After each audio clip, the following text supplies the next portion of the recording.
barbecue. Memphis. Memphis. Was it good? Yeah. I'm sorry, that's like talking about a Philly cheesesteak in Memphis barbecue. What did you cook for lunch? And they got great chicken. Subway was fine. It was great. Hey, Lloyd. Hi, Eve, I'm all yours. Okay, I have a few questions. Give a few credits. I don't know. I wrote it down because I'm starting to forget, you know. I'm getting old. What? I'm getting old. Okay. My first question, and Eli knows it, because I asked the same thing on the other side this morning. How is the lesson, according for you, how is the lesson important for the development of a fencer? I'm not talking about at the beginning, like a on guard, a fence, a much. So when the fencer is, it's called a fencer, my question is, how important is the lesson to develop this fencer for you?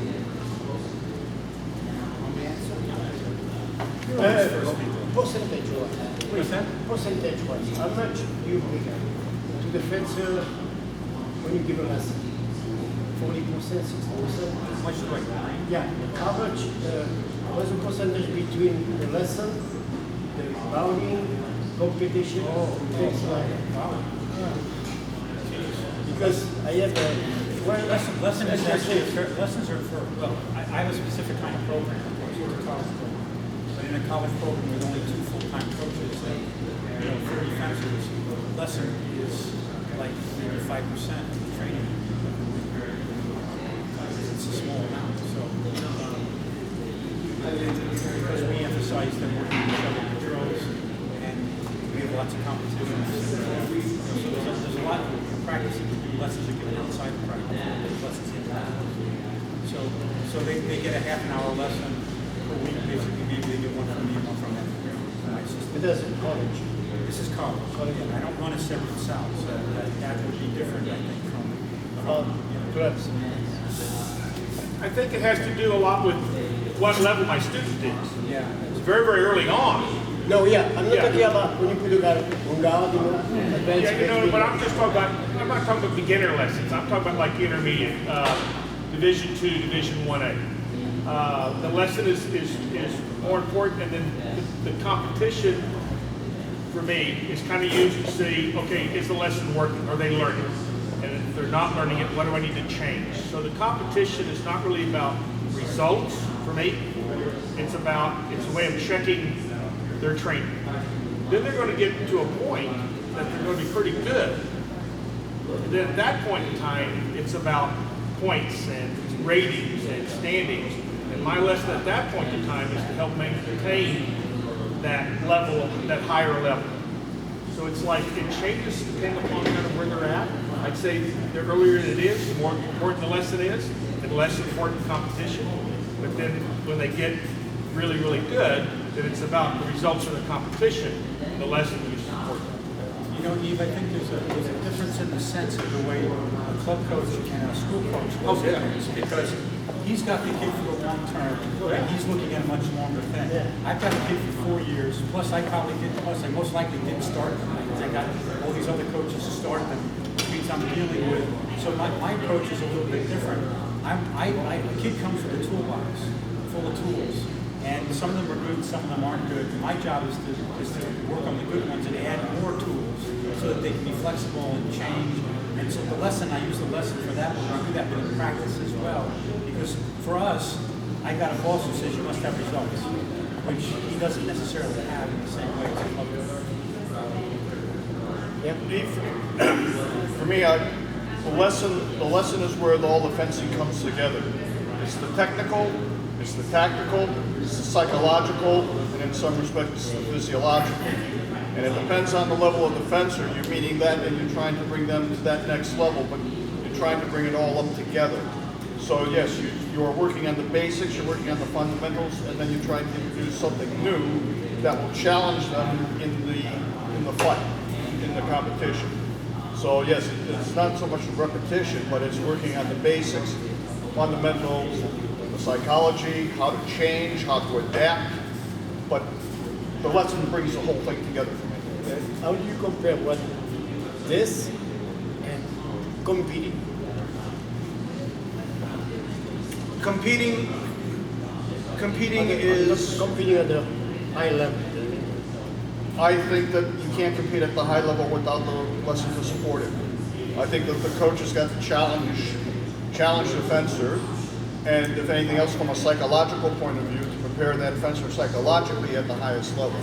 At the highest level, I think the techniques and tactics are pretty much even, and I think that it's in the mental and the head that distinguishes it at the highest level. So I think that that's where the coach contributes most to the game, is that psychological factor going into the competition. Anybody else? In my club, it's not so much a lesson, it's more of a session. So as soon as they come into the door in my club, the lesson starts right there when they come in. And then they go through warming up, stretching, footwork, lesson, and fencing. But it's all a lesson as soon as they walk into the door. And depending on their, you know, how small they are, how big they are, adult, you know, depends on the person. And I think it also depends on what type of club you've got. I guess mine is probably 75 to 80% of recreational fencers. So for them, the lesson is more is a practice environment, very much like what we told. Are you taking a group or private? Pardon me? Are you taking a group lesson or private lesson? Group lesson. Okay, that's different. Vast majority of it is that I reserve individual lessons for my competitive fencers because that's right. They're the ones who are motivated to learn from it. Recreational fencers are enjoying our sport just for fun of fencing, and I think that's very important because without recreational fencers, you don't build long base of support for the sport. So the recreational fencer, group lesson is largely where he lives. Yes, the last 15 minutes is always bouting so that they get the fence, they get to learn, they get physical exercise, they sweat, those sorts of things. For competitive fencers, I'm still probably spending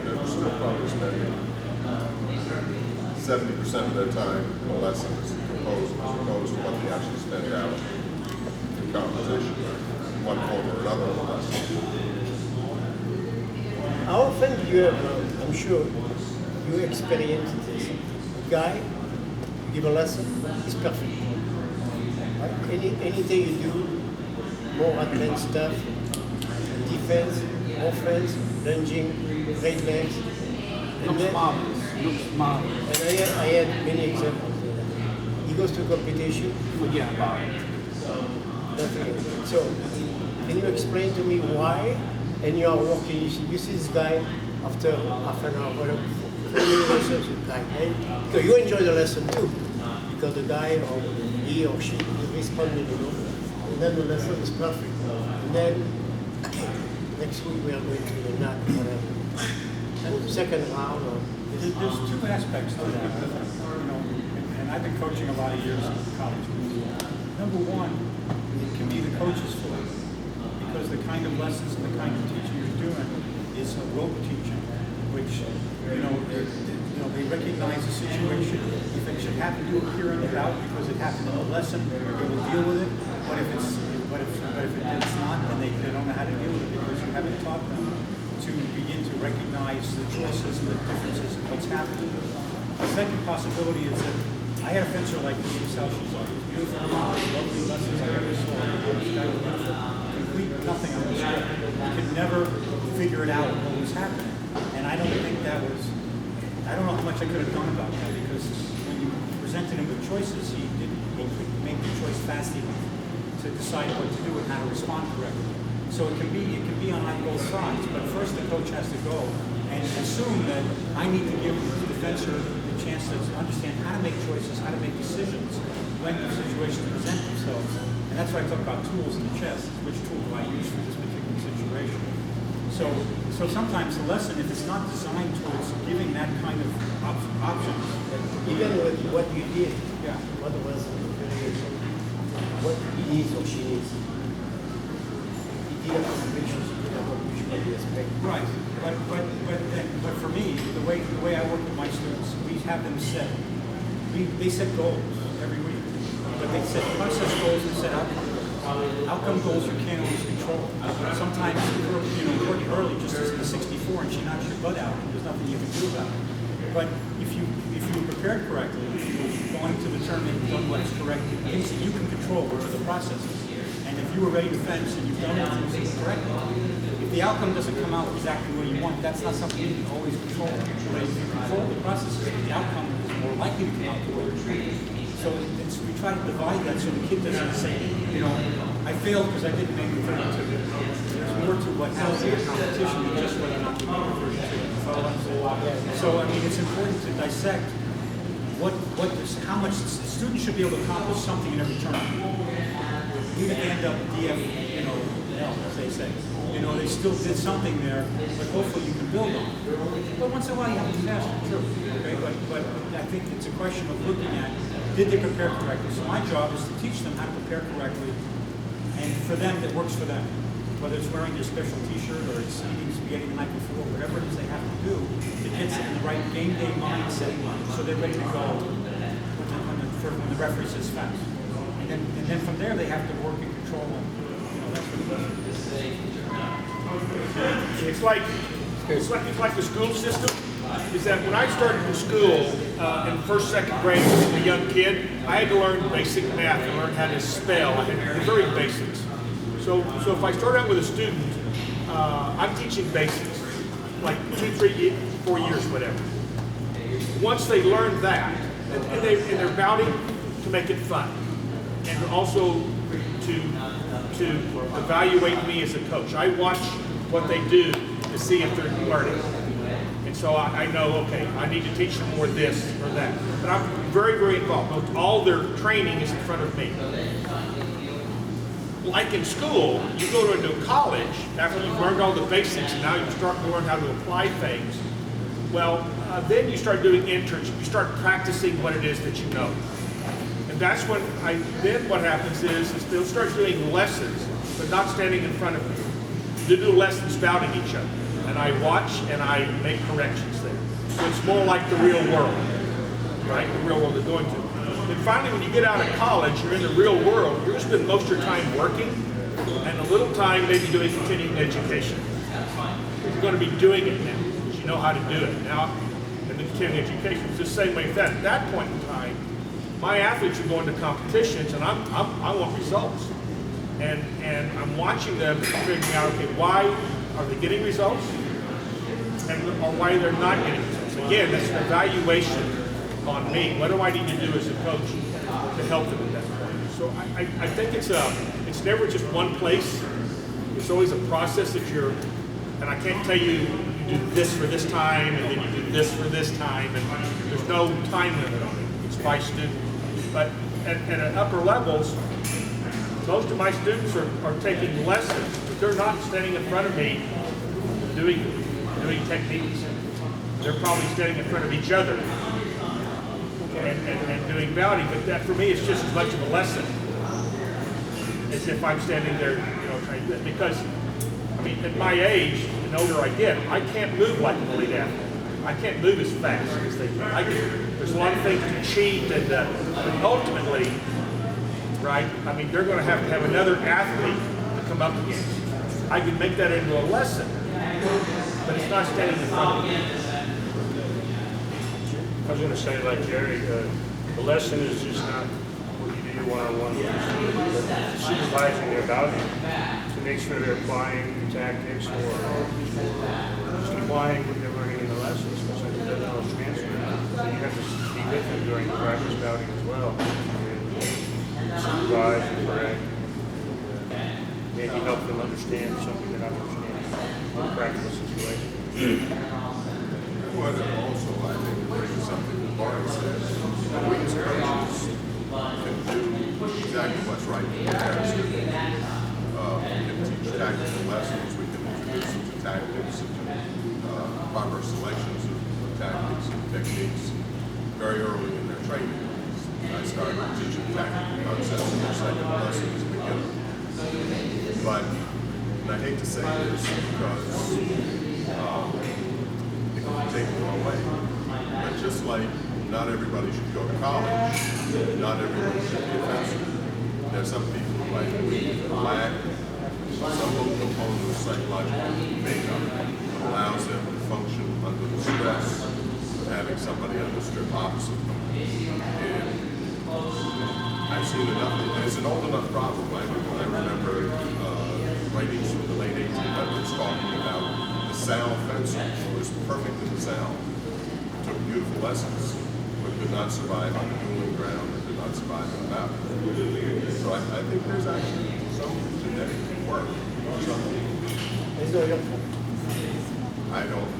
You think like Gene or Sometimes the fence. you think you have done your job, lesson, technically, athletically, whatever, change of tempo, options, things like that. You think you're doing a good job, so something should apply when they are bound in competition. I mean, something.